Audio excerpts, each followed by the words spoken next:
சிம்பிளா, ஹெல்தியா கொங்குநாடு கிராமத்து ஸ்டைல்ல மஞ்சள் சோளத்துல நம்ம பக்கோடா பண்ண போறோம்.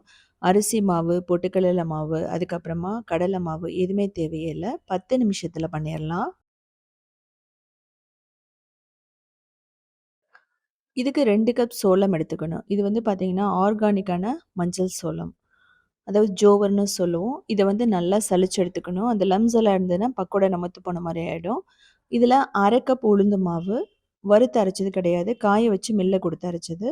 இப்போ வந்து மிளகாய் தூள், உப்பு, எள்ளு போட்டுக்கலாம். எள்ளு பிடிக்கலன்னா கூட ஸ்கிப் பண்ணிடலாம். இப்போ ஓமம், இல்ல நீங்க ஜீரகம் போட்டுக்கலாம்.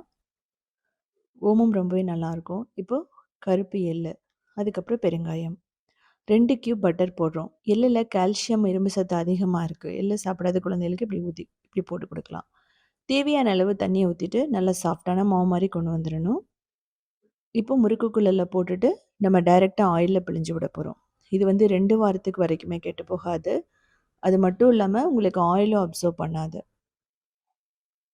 கண்டிப்பா நீங்க வெயிட் லாஸ் அப்படின்னு போம்போது, ஸ்நாக்ஸ் வேணும் அப்படின்னா, அரிசி இல்லாம மில்லட்ஸ்ல இது மாரி பண்ணி சாப்பிடலாம். ராகி, கம்பு, திணை, குதிரைவாலிலலாம் இந்த மாவு கிடைச்சதுன்னா, சோளம், மக்காச்சோளத்தில நான் ஏற்கனவே வீடியோ போட்டிருக்கேன். ஸோ நல்லா வந்து ஆயில் சத்து அடங்குனோனே எடுத்துடலாம். இதுக்கு ஒரு 3 நிமிஷம் தான் ஆகும். பக்கோடா அப்படிங்கிறது ஈஸியா ரெடி ஆயிடும். ஸோ இதில வந்து பார்த்தீங்கன்னா, பூண்டு, வரமிளகாய் அத அரைச்சு போடலாம். இல்லன்னா பச்சை மிளகாய், தயிர் போட்டு நீங்க பண்ணலாம். சோளம் இந்த காலத்தில எந்த குழந்தைகளுமே சாப்பிடுறது கிடையாது. இந்த மாரி செஞ்சு குடுத்தா கண்டிப்பா சாப்பிடுவாங்க. இதனோட டீட்டெயில் வீடியோ வந்து உத்தமி கிச்சன்ல இருக்கும். டீ, காஃபிக்கு நல்லாருக்கும். எல்லா ஃபெஸ்டிவலுக்குமே வந்து நீங்க இப்படி டிஃபரெண்ட்டா ட்ரை பண்ணி பாருங்க.